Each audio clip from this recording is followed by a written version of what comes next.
Arthur Machen,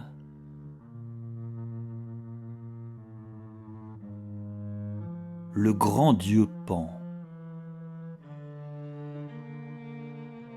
Chapitre 1er. Une expérience.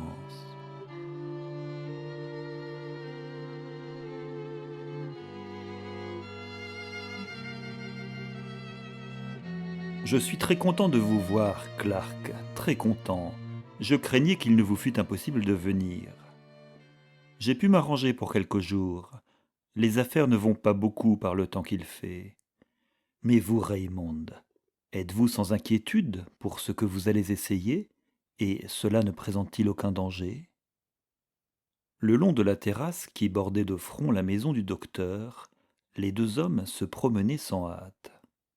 Vers l'ouest, le soleil couchant surplombait encore les montagnes, mais d'un éclat sombre et rouge qui ne faisait plus d'ombre. L'atmosphère était paisible. En face d'eux, la forêt épaisse, sur le penchant des coteaux, exhalait une haleine faible, et, par intervalles, l'appel tendre et murmurant des tourterelles sauvages. Plus bas, au creux de la vallée, la rivière serpentait parmi les collines solitaires, et tandis que le soleil, un instant suspendu, disparaissait derrière l'horizon, une buée blanche et comme hésitante monta entre les rives.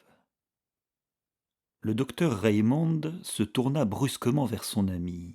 « Vous me demandez si l'expérience peut être nocive? Mais nullement. Au fond, c'est tout ce qu'il y a de plus simple, et n'importe quel praticien s'en chargerait. Et aucun danger non plus de par ailleurs. Aucun, absolument aucun danger matériel, je vous en donne ma parole d'honneur. Vous avez toujours été un timoré, Clark, mais vous savez mon histoire, et que depuis 20 ans, je me suis voué à la médecine transcendantale. Dieu sait si l'on m'a traité de charlatan, de faiseur, de fou. Pourtant, je me sentais sur la vraie route. Mon ami, voilà 5 ans bientôt que j'ai atteint le but, et chaque jour depuis n'a fait que préparer ce qui, cette nuit, va se faire. Je voudrais croire à tout cela, fit Clark, en fronçant un peu les sourcils d'un air de doute. Mais êtes-vous bien assuré, Raymond, que votre système n'est pas de la fantasmagorie? Vision splendide sans doute, mais vision en somme. Le docteur s'arrêta soudain et fit brusquement face. C'était un homme d'âge, décharné, bilieux et mince. Mais tandis qu'il regardait fixement son compagnon avant de lui répondre, un peu de sang vint rougir sa joue. « Regardez autour de vous, Clark, dit-il enfin. Vous voyez la montagne, ces collines pareilles à des vagues. Vous voyez des bois et des vergers, le grain mûr des champs, les prairies qui dévalent jusqu'à la rivière. Vous me voyez debout à côté de vous, vous entendez ma voix. Mais je vous dis, moi, que toutes ces choses, oui, depuis l'étoile qui vient de s'allumer au ciel jusqu'au sol que nous éprouvons du pied, je vous dis que tout cela n'est que du rêve et des ombres, les ombres mêmes qui nous voilent le monde réel. Il y a un monde réel, mais il est sous cet éclat et sous ces visions, ces hautes lisses, derrière tout cela, comme si un voile nous le cachait. Je ne sais si jamais un être humain a soulevé ce voile, mais je sais que cette nuit, et devant vous et moi, Clark, il le sera pour d'autres yeux. Peut-être trouverez-vous tout ceci étrange, insensé même. Étrange, soit, mais réel. Et les anciens savaient ce que c'est que lever le voile. Ils appelaient cela voir le dieu Pan. Clark frissonna. Le brouillard suspendu sur la rivière était glacé. C'est étrange en effet, dit-il. Nous sommes sur le seuil d'un monde merveilleux, si ce que vous dites est vrai. Mais le scalpel est indispensable, je suppose. Oui, une petite incision dans la matière grise, un insensible réarrangement de quelques cellules, une altération microscopique qui échapperait à 99 bons spécialistes sur 100. Je ne veux pas vous scier avec de la technique, Clark.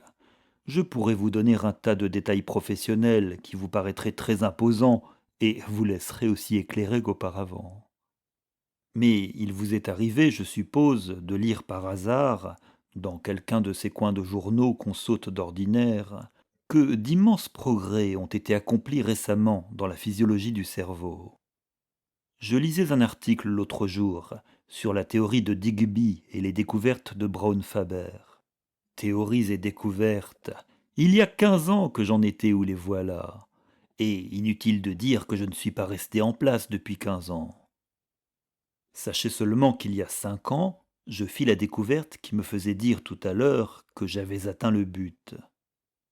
Après des années de travail dans l'ombre et de tâtonnements, après bien des jours et des nuits de déception et même de désespoir, où parfois je frissonnais jusqu'à la transe, à l'idée que peut-être il y en avait d'autres sur la même piste que moi, soudain un choc de joie ébranla mon âme, et je connus que ce long voyage touchait à sa fin. Par ce qui m'apparut alors, et m'apparaît encore, un hasard heureux, la suggestion d'un moment de rêverie m'entraîna sur des routes que j'avais foulées 100 fois déjà. Et tout à coup, la grande vérité éclata devant moi. Je vis dessiner en traits de feu tout un monde nouveau, continents, îles, et les vastes mers qu'aucun navire encore n'avait parcouru, à ma connaissance, depuis qu'un homme naquit et leva les yeux vers le soleil et les étoiles du ciel, ou contempla la paisible terre. Vous prendrez tout ceci, Clark, pour des fleurs de rhétorique. Mais il est difficile d'être littéral en ces matières, et je ne sais pourquoi je m'efforce d'exprimer l'inexprimable. Une autre comparaison. Ce monde, le nôtre, a un assez joli réseau de fils et de câbles télégraphiques. La pensée, d'une vitesse à peine moindre que la sienne propre, y court du levant au couchant, du nord au sud, à travers les flots et les déserts. Mais supposez qu'un électricien s'aperçoive un jour que lui et ses amis ne faisaient jusqu'ici que jouer avec des cailloux qu'ils prenaient pour les fondements du monde. Supposez que cet homme voit des espaces infinis s'ouvrir devant ses courants, sa parole atteindre le soleil, derrière le soleil, des soleils encore, et le langage d'autres hommes lui faire écho dans le vaste monde qui environne notre pensée. Allégorie pour allégorie, c'en est une assez bonne de mon cas. Vous pouvez comprendre à peu près ce qu'ici même je ressentis un soir d'été. La vallée était comme aujourd'hui, moi-même à cette même place, lorsque je vis l'inimaginable gouffre qui bâille entre les deux mondes, le monde de l'esprit et celui de la matière, s'ouvrir devant moi, tandis qu'au même instant, un pont de flammes jaillissait entre la terre et la rive inconnue, comme pour mesurer l'abîme. Ouvrez, si vous voulez, le livre de Braun-Faber. Vous y lirez que les savants d'aujourd'hui sont incapables d'expliquer la présence ou de spécifier les fonctions d'un certain groupe de cellules. C'est encore un terrain alloué, un théâtre à théorie fantaisiste. Je ne suis pas dans le cas de Braun-Faber et autres spécialistes, et je suis parfaitement instruit des fonctions de ce centre nerveux dans l'ordonnance des choses. D'un contact, je puis les mettre en jeu. D'un contact, dis-je, je puis créer le courant et établir la communication entre ce monde des sens et... L'avenir nous fournira la fin de la phrase. Oui, le scalpel est nécessaire, mais songez à ce qu'il va produire. Renverser la muraille des sens, et sans doute pour la première fois depuis que l'homme existe, un esprit va contempler le monde des esprits. Clark, Marie va voir le grand Pan. Mais vous vous rappelez ce que vous m'avez écrit. Ne faudrait-il pas qu'elle... Il murmura le reste à l'oreille du docteur. Pas du tout, pas du tout. C'est de la folie, je vous assure. Les choses n'en iront que mieux ainsi. Pensez-y bien, Raymond. C'est une grande responsabilité. Que cela tourne mal, et vous voilà malheureux pour le reste de vos jours. Non, je ne pense pas, même en mettant les choses au pire. Vous savez que j'ai tiré Marie du ruisseau et de la faim dans son enfance. Je pense que sa vie est à moi, pour en user à ma convenance. Mais il se fait tard, nous ferions mieux de rentrer. Après avoir guidé son ami à travers le hall et le long d'un corridor, le docteur tira une clé de sa poche, ouvrit une lourde porte et introduisit Clark dans son laboratoire. C'était une ancienne salle de billard, éclairée par une voûte vitrée au milieu du plafond. Une lumière grise et triste en tombait sur la figure du docteur, tandis qu'il allumait une lampe à abat-jour épais qu'il plaça ensuite sur une table de milieu. Clark regarda autour de lui. À peine si un pouce de muraille demeurait vide. Tout autour couraient des rayons qu'encombraient des bouteilles et des fioles de toutes formes, de toutes couleurs. D'un côté, il y avait une petite bibliothèque de Chippendale. Raymond l'indiqua d'un signe. Vous voyez ce parchemin d'Oswald Crolius. Celui qui l'a écrit fut l'un des premiers à m'indiquer mon chemin, quoique je ne pense pas qu'il l'ait parcouru lui-même. Il y a une parole de lui qui est étrange. Dans chaque grain de blé se cache l'âme d'une étoile. Le laboratoire contenait peu de meubles. Une table de milieu, une autre table de marbre avec une gouttière, les 2 fauteuils où le docteur et Clark étaient assis, c'était tout, sauf un siège d'étrange apparence au bout de la salle. Clark le regarda en haussant les sourcils. Oui, c'est le fauteuil, dit Raymond. Nous ferions aussi bien de le préparer tout de suite. Il se leva et, l'ayant roulé vers la lumière, commença de l'élever et de l'abaisser, faisant glisser le siège, déplaçant le dossier à divers angles et ajustant l'appui-pied. Le meuble avait l'air assez confortable, et Clark en caressait de la main le velours vert, tandis que le docteur manipulait les leviers. Maintenant, Clark, mettez-vous tout à votre aise. J'ai encore à travailler une couple d'heures, à cause de quelques détails qu'il m'a fallu remettre au dernier moment. Raymond se dirigea vers la table de marbre, et Clark l'épiait, penché qu'il était vers une rangée de fioles, ou allumant la flamme sous le creuset. Sur une étagère au-dessus de lui, il y avait une petite lampe, voilée comme la grande. Et Clark, assis dans l'ombre, contemplait la grande chambre inquiétante, admirant les effets bizarres et contrastés de l'ombre et de la lumière. Bientôt il perçut une odeur bizarre, ou plutôt la suggestion d'une odeur. Et, à mesure qu'elle s'affirmait davantage, il s'étonna de n'y reconnaître rien de chimique ou de médicinal. Peu à peu, paresseusement occupé d'analyser sa sensation, et conscient à peine, il en vint à évoquer un jour d'autrefois, un jour plus vieux de 15 années, un jour de flânerie auprès de la maison paternelle, parmi les bois et les prés. C'était une journée brillante d'août à son début. La chaleur avait noyé d'une buée légère les contours des choses, comme toute perspective, et les observations de thermomètre parlaient d'anormale chaleur, de température presque tropicale. Assez étrangement, ce jour très chaud de 1850 et quelques renaissait maintenant dans la mémoire de Clark. L'universel éclat d'un soleil étincelant semblait effacer les lumières et les ombres du laboratoire. Et il éprouvait de nouveau les bouffées d'air brûlant sur son visage, la buée montant du gazon et les 1000 murmures de l'été. J'espère que cette odeur ne vous incommode pas, Clark. Elle n'a rien de malsain, cela peut vous assoupir un peu, c'est tout. Clark entendait distinctement. Il savait que Raymond lui parlait, mais au prix de la vie, il n'aurait pu s'arracher à cette somnolence. Il ne pouvait que songer à sa promenade solitaire, 15 ans avant, à ce dernier adieu porté aux champs et aux bois de son enfance.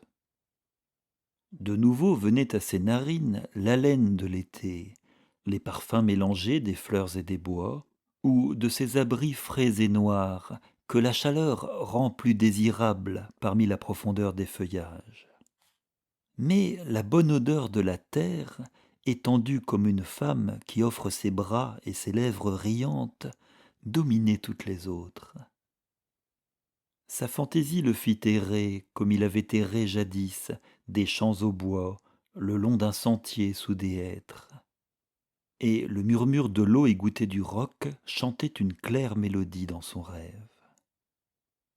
Mais ses pensées devenaient confuses. Les hêtres s'étaient transformés en houx. Çà et là, une vigne serpentait de branche en branche, déployant ses pampres ou la pourpre des grappes. Et le feuillage argenté d'un olivier sauvage contrastait parfois avec les houx obscures. Clark, dans les replis de son rêve, avait conscience que cette route l'avait mené de la maison paternelle à une contrée inconnue, et il en admirait l'étrangeté, quand, soudain, effaçant l'été, ses parfums et ses murmures, un silence infini sembla tomber sur toute chose. Les bois se turent, et, pendant un lambeau de la durée, quelque chose qui n'était ni l'homme ni la bête, ni la vie ni la mort, mais toute chose mêlée, l'apparence mouvante de toute chose. Quelques secondes, et tandis que le corps et l'âme semblaient près de se dissoudre, une voix pleura. Allons, sortons d'ici. Alors ce fut comme l'ombre de l'ombre par derrière les étoiles, comme l'obscurité éternelle. Clark, réveillé en sursaut, aperçut le docteur qui versait quelques gouttes d'un liquide huileux dans une fiole verte, et la bouchait soigneusement. Vous avez sommeillé, dit-il. La journée a dû vous être fatigante. Mais voilà qui est fait. Je vais chercher Marie et je reviens dans 10 minutes. Clark se renversa dans son fauteuil et rêva.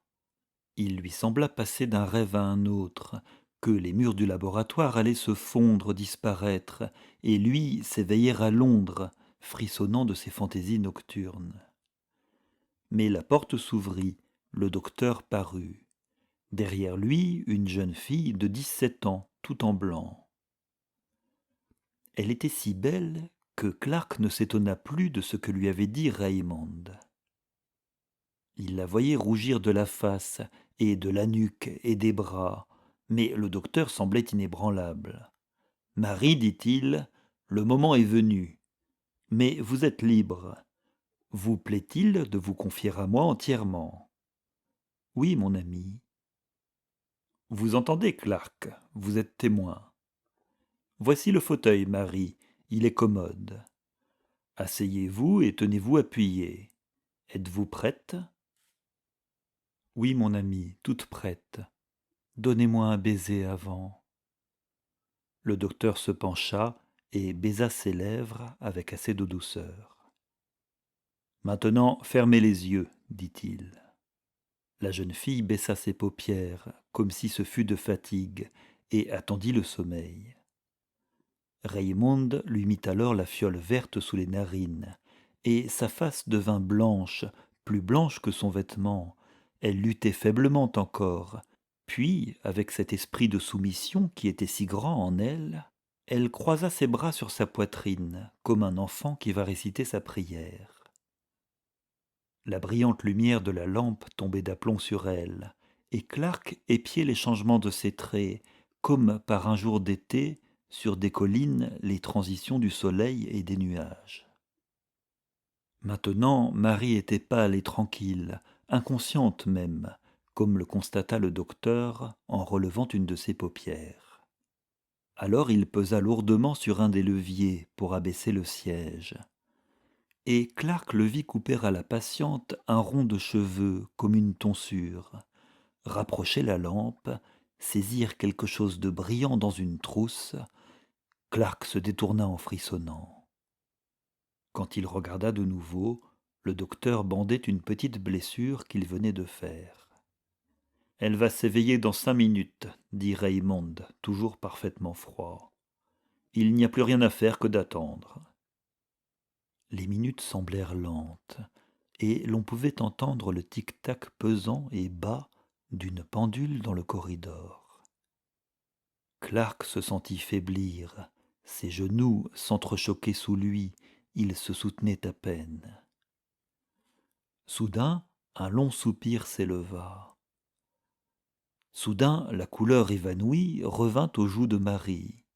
Soudain, ses yeux s'ouvrirent. Ils brillaient d'une étrange lumière.